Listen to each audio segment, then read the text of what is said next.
Bonsoir, 22h dans nos studios, la même heure à Tambacounda, c'est l'heure du journal. Près de 100 milliards de francs CFA, c'est le montant du don non remboursable octroyé à notre pays par l'Union européenne, somme qui sera consacrée à lutter contre le Covid-19, annonce de l'ambassadrice de l'Union européenne au Sénégal, Irène Mangasson, qui a co-animé ce mardi une vidéoconférence avec le ministre de l'économie, du plan et de la coopération, Amadou Hott. Amadou Moustapha Dieng en parle dès l'entame de cette édition.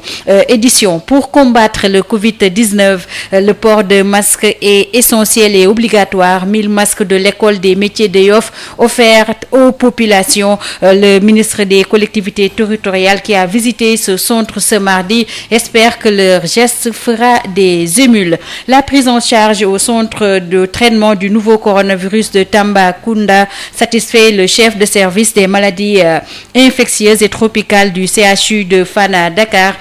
Professeur Moussa Seydi plaide pour la création d'un centre à Tambacounda spécialement dédié au traitement des cas déclarés positifs au Covid-19. Il sera notre invité au moment où à Saint-Louis, sur 10 à 15 alertes par jour, les tests prélevés reviennent tous négatifs. Seuls 2 cas déclarés positifs sont actuellement suivis au centre de prise en charge de l'hôpital régional. Le médecin-chef de région qui a fait cette annonce exhorte toutefois les populations à respecter les gestes et mesures barrières. Info Santé de Adja Ndeye Khady Diop complète cette édition mise en onde par Alioune Badara Socé.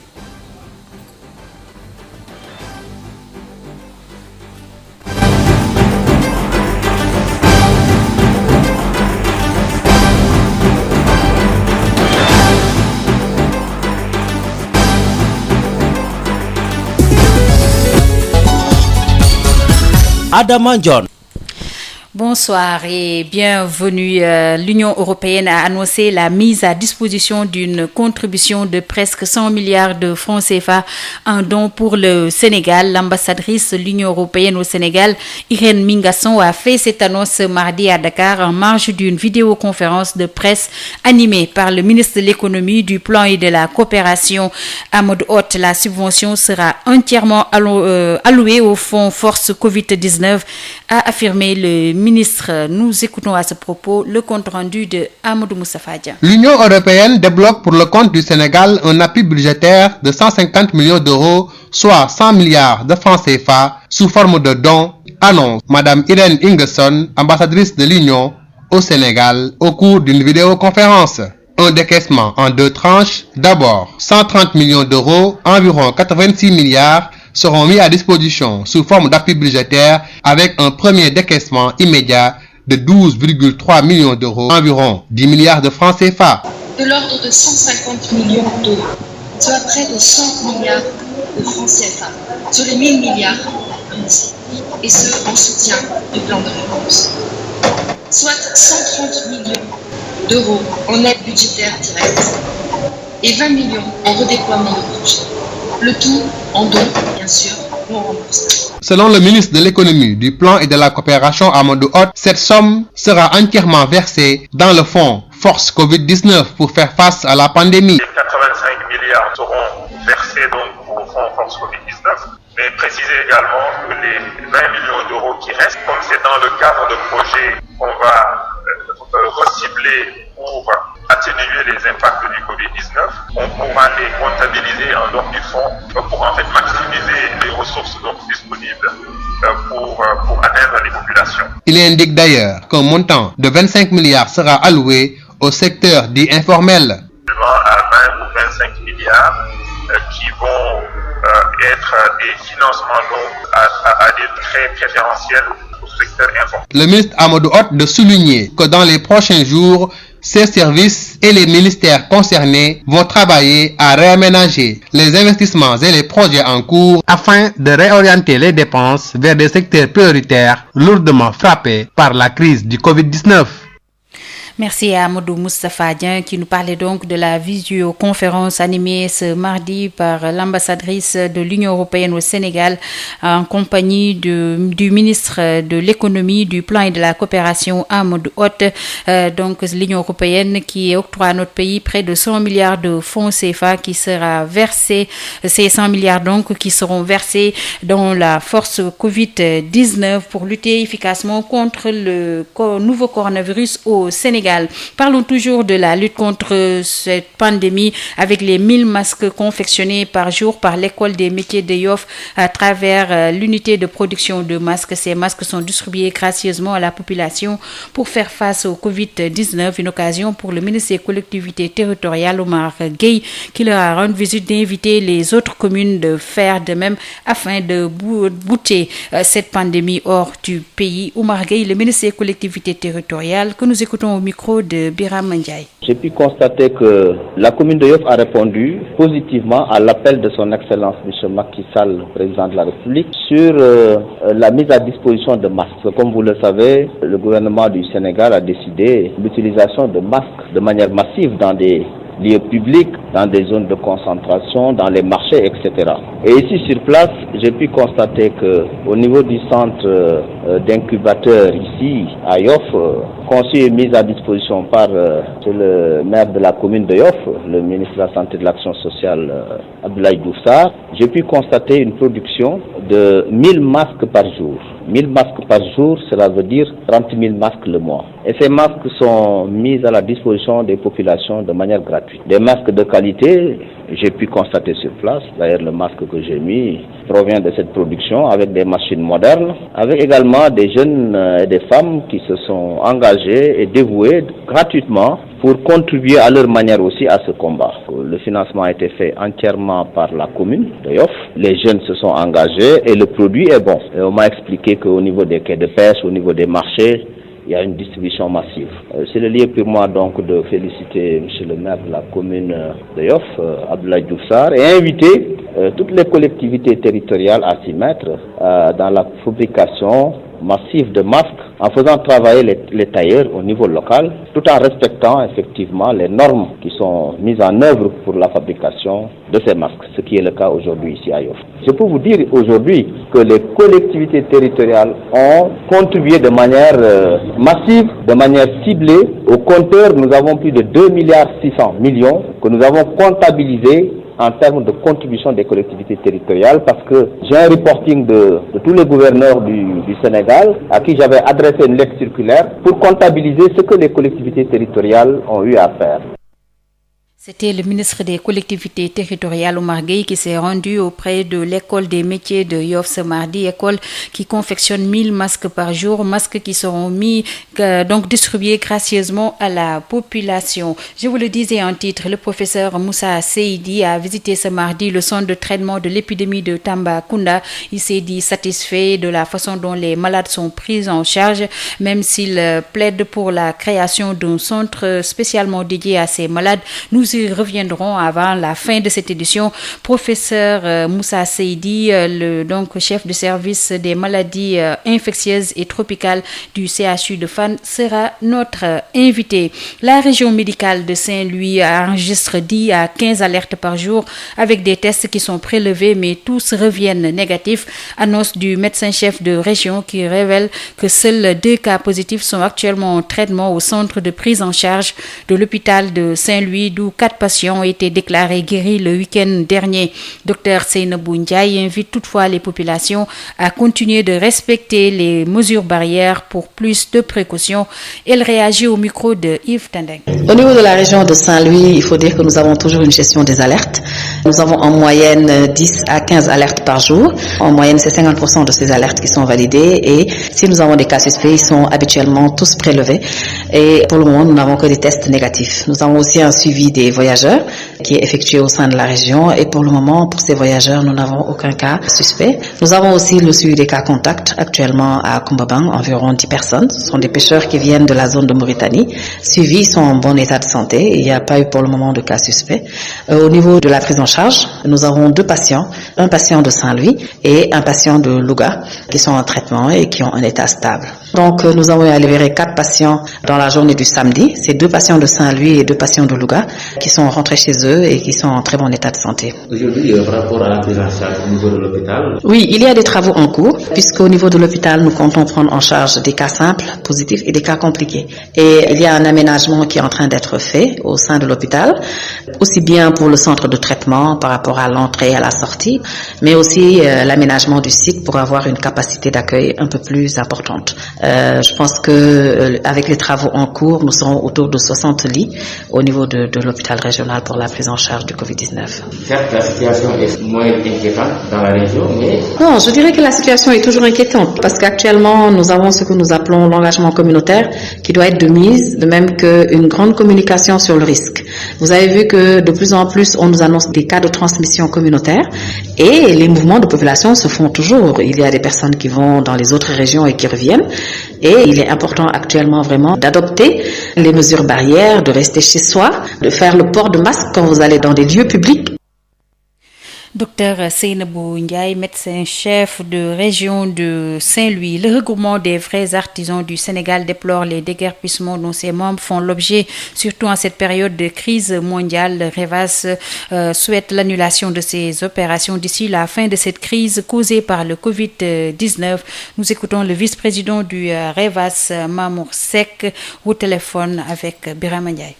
Donc on nous a promis des sites de recasement à Diamniadio, mais jusqu'à présent on est en stand-by puisque le monde est actuellement dirigé par un virus qui s'appelle le Covid-19. Donc nous attendons pour l'instant l'aide qui vient de l'État puisque tous les artisans sont vraiment fatigués parce que nous étions à genoux, parce qu'on nous a déguerpis depuis très longtemps. Alors depuis ce moment nous étions à genoux, alors le Covid-19 vient de nous frapper encore fort et nous a fouettés. Donc nous attendons l'aide de l'État. L'aide de l'État, je crois qu'il passera dans les chambres de métier parce que le corps artisanal a plus de 120 corps de métier. Donc tous nos membres sont affiliés aux chambres de métier du Sénégal. Donc pour distribuer l'aide, c'est très facile. C'est très facile. Il faut référer sur la direction de l'artisanat et les chambres de métiers et plus précisément sur l'union des chambres de métiers. Alors nous attendons vraiment l'aide puisque nous sommes très fatigués. Et puis je précise bien que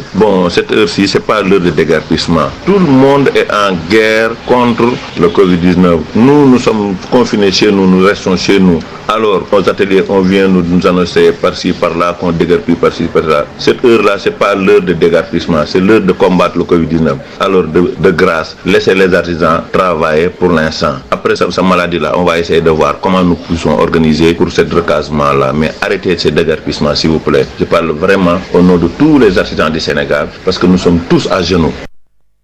Mamour Seck, vice-président du regroupement des vrais artisans du Sénégal. Nous parlons toujours des conséquences du Covid-19 sur plusieurs secteurs d'activité. Ces conséquences se font sentir également dans la zone des Niayes de la Grande Côte. La situation est désastreuse pour la filière chou. Difficile d'écouler le produit à cause du couvre-feu. Les producteurs parlent d'une baisse drastique de leur chiffre d'affaires. Babacar Sow. Covid-19, les impacts négatifs continuent à se faire sentir au niveau de la Grande Côte dans la zone des Niayes, aussi bien chez les pêcheurs que chez les agriculteurs. L'Union des groupements et associations de producteurs maraîchers de Diogo qui s'activent beaucoup dans le secteur du chou, elle parle de problèmes de commercialisation du produit. Avant la pandémie, 100 tonnes de choux étaient commercialisées par semaine, mais à cause de la maladie, la vente est passée à 60 tonnes. D'où le cri de cœur des producteurs de choux de Diogo. Gagne Diop, le président. La pandémie du coronavirus a beaucoup impacté sur la commercialisation du produit chou à travers le Sénégal et plus particulièrement la zone maraîchère de Diogo et environnant. Avant la pandémie, 2000 sacs de choux de 50 kg soit 100 tonnes par semaine se commercialisaient au marché hebdomadaire de Diogo. Durant la période du 1er janvier 2020 au 29 février 2020, à raison de 5250 francs le sac en moyenne, soit 105 francs le kilogramme de choux. Mais lors de l'apparition du coronavirus de la période du 4 mars 2020 au 10 avril 2020, 1200 sacs de choux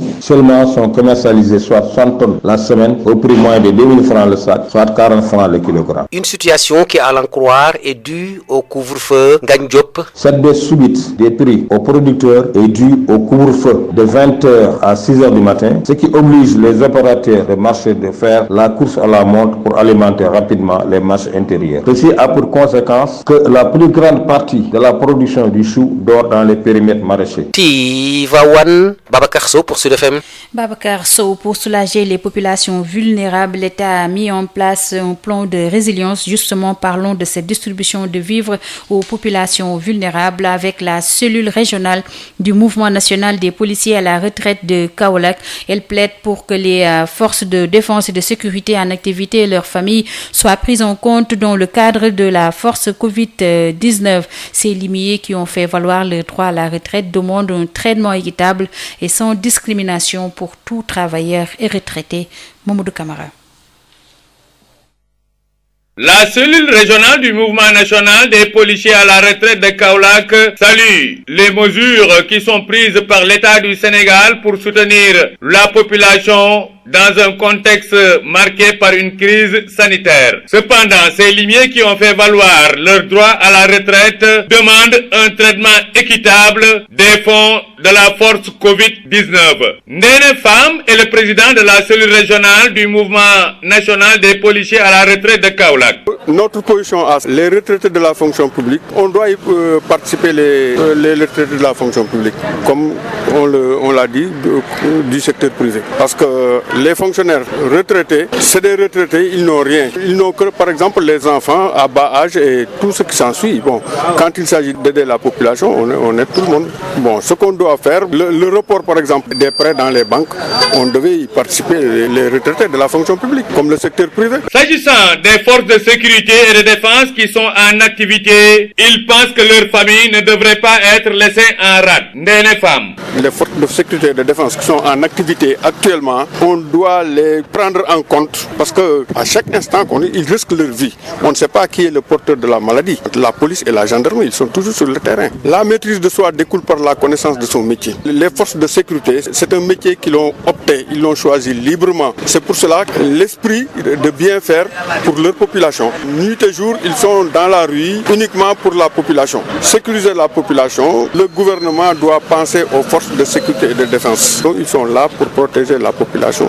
Dans un contexte très difficile, la cellule régionale du mouvement national des policiers à la retraite demande à toute la nation sénégalaise de soutenir les forces de défense et de sécurité qui actuellement abattent un travail de titan pour faire respecter l'état d'urgence. Kaolack, Mamadou Camara, Sud FM. Mamadou Camara, nous restons à Kaolack. Les propositions de la tutelle pour sauver les enseignements apprentissages et éviter une année blanche ou invalide. Le secrétaire général national du syndicat autonome pour le développement de l'éducation et de la formation estime que cette proposition du ministre de l'Éducation nationale est utopique. Mbaye Sarr, secrétaire général du SADEF, au micro de Mamadou Camara. Le fonds Force Covid-19 est considéré comme une source où chacun cherche à trouver une place pour venir s'y désaltérer. C'est dommage et c'est regrettable. Et c'est la raison pour laquelle les initiatives, ça est la prise par le ministère de l'Éducation nationale, allant dans le sens de dérouler la continuité des enseignements apprentissages, n'est rien d'autre que du bluff. Et c'est un prétexte pour moi fallacieux qui pourrait permettre le ministère à disposer d'un appui éventuel provenant de ce fonds-là pour donner l'impression qu'il assure la continuité pédagogique, qu'il assure les enseignements apprentissages, que les parents d'élèves soient rassurés, que le président de la République soit rassuré, que l'État soit rassuré, que les cours continuent à être déroulés. Ça, c'est du bluff. Et c'est la raison pour laquelle nous demandons au ministre d'arrêter encore cette initiative-là. Le Sénégal, c'est un État souverain. Le Sénégal, c'est un État démocratique. Le Sénégal est composé par des hommes et des femmes lucides qui réfléchissent et qui ont le sens du devoir et de la responsabilité. Et c'est la raison pour laquelle notre organisation s'injure contre cet état de fait et interpelle le ministre pendant qu'il est encore temps d'arrêter ces initiatives fallacieuses qui ne servent qu'à tromper l'opinion et à desservir. Vous avez parlé de 1 milliard de francs CFA. C'est un fonds parce que nous avons appris que le programme concocté par le ministère de l'Éducation relatif justement à la formation à distance requiert un montant de 1 milliard. Et ce 1 milliard serait tiré du fonds Force Covid pour alimenter ce programme. Et c'est un programme qui est déjà voué à l'échec. Parce que dès l'entame, vous voyez, le programme n'a pas attiré l'adhésion. Parce que toute initiative allant dans le sens de favoriser le système éducatif, toute réforme doit être menée de manière consensuelle, sinon elle est vouée à l'échec. Et cette réforme initiée par le ministère de l'Éducation, consistant à assurer la continuité pédagogique par le biais de l'enseignement à distance par le canal de la télévision, est vouée à l'échec et ne requiert pas l'assentiment populaire. Et c'est la raison pour laquelle nous ne sommes pas d'accord sur cette manière de faire et nous ne voudrons pas que demain, que l'on se serve de cette méthode pour justifier les fonds tirés du COVID, des forces Covid-19. Sud International. Le Sénat américain a adopté aujourd'hui à l'unanimité un nouveau plan de près de 500 milliards de dollars pour soutenir les PME durement frappés par la crise liée au Covid-19 et aider les hôpitaux et renforcer le dépistage du coronavirus. Soutenu par Donald Trump, ce texte comprend une enveloppe de 320 milliards de dollars qui seront déboursés sous forme de prêts aux entreprises de moins de 500 employés. Le plan devra être soumis à un vote final à la Chambre des représentants plus tard cette semaine avant d'être promulgué par le président américain. Et enfin, au Mali, annulation des poursuites contre un ex-ministre dans l'affaire dite de surfacturation de l'achat de l'avion présidentiel. Cette affaire dite de l'achat de l'avion présidentiel et des équipements militaires, la justice malienne qui soupçonnait des surfacturations avait finalement classé en 2018 l'affaire sans suite. Ce mardi, la chambre d'accusation de la cour d'appel de Bamako a annulé les poursuites et l'ancien ministre Mamadou Camara a été libéré. Par ailleurs, de sources proches du dossier, aucun mandat d'arrêt international n'a été délivré à ce jour contre des personnes impliquées dans le dossier. 22h21, nous recevons notre invité. L'invité de ce soir, il s'agit du professeur Moussa Seydi, le chef du centre de service donc maladies infectieuses et tropicales du CHU de Fann. Professeur Moussa Seydi qui s'est rendu ce mardi au centre de traitement de l'épidémie de Tambacounda. Il s'est dit satisfait de la façon dont les malades sont pris en charge, même s'il estime qu'un centre spécialement dédié au traitement des malades du Covid-19 doit être créé à Tambacounda. Il s'entretient avec Boubacar Tamba. Sud Nuit, l'invité. L'objet de ma mission, pour faire simple, c'est un rapport à la qualité de la prise en charge des malades dans notre pays. Vous avez vu quoi? Je suis satisfait de ma visite parce que j'ai vu que le centre de traitement est adéquat, même s'il doit être amélioré, même s'il faut créer un autre centre de traitement, qu'il fallait un centre de traitement au niveau de toutes les régions. Même si la région n'a pas de cas, ça ne fait rien, c'est tant mieux. C'est comme une assurance. Oui, ce centre est adéquat, il devra certainement être un peu amélioré, mais l'idéal c'est d'avoir un autre centre de traitement et Tamba mérite ce centre. J'ai vu des malades qui sont très correctement pris en charge sur le plan somatique, mais aussi sur le plan psychologique. Et ça, c'est très important. J'ai constaté comment les médecins se comportent avec les patients, parce que vous avez des patients qui ne sont pas gravement malades, le plus souvent, s'ils doivent rester 10 jours dans un endroit non confortable ou avec le stress lui-même peut devenir plus dangereux que la maladie. Et j'ai vu que les médecins sont conscients de ça. Ils font tout pour qu'ils soient bien traités sur le plan nutritionnel, sur le plan psychologique, et ça aussi, ça me réjouit. Je n'ai pas constaté de déficience par rapport aux équipements et aux moyens disponibles, mais comme j'ai l'habitude de le dire, on n'a pas encore beaucoup de cas. Donc c'est pas étonnant que les moyens soient disponibles, mais il faut prévoir beaucoup plus de cas. C'est quand on se prépare au pire qu'on peut faire face. C'est important que Tambacounda ait son centre de traitement, même s'il y a déjà des lits disponibles qui ne sont pas encore occupés. J'ai vu une équipe engagée, une équipe dynamique, une équipe compétente. Et je leur fais entièrement confiance. il y a un réanimateur sur place, Tamba n'a pas besoin même d'évacuer les malades à Dakar. Et ça, c'est une raison supplémentaire pour que l'État aussi s'occupe davantage de Tamba pour mieux équiper la structure sanitaire de référence, puisque Tamba polarise beaucoup de villages, beaucoup de pays, je dirais. Donc c'est important que Tamba soit encore mieux doté, bien sûr en infrastructure, en ressources humaines.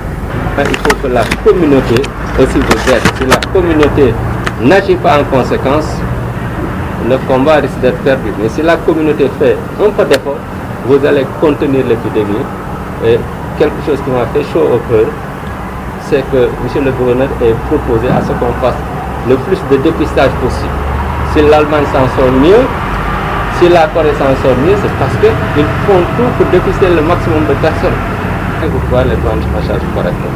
Moi, je n'ai pas d'inquiétude par rapport à Tamba, mais Tamba doit être davantage soutenu pour que la région n'ait rien à envier à Dakar en matière de prise en charge médicale. C'était l'invité du soir, professeur Moussa Seydi, qui s'est rendu à Tambacounda. Il est 22h25 dans nos studios. Nous accueillons Adja Ndeye Khady Diop pour Info Santé.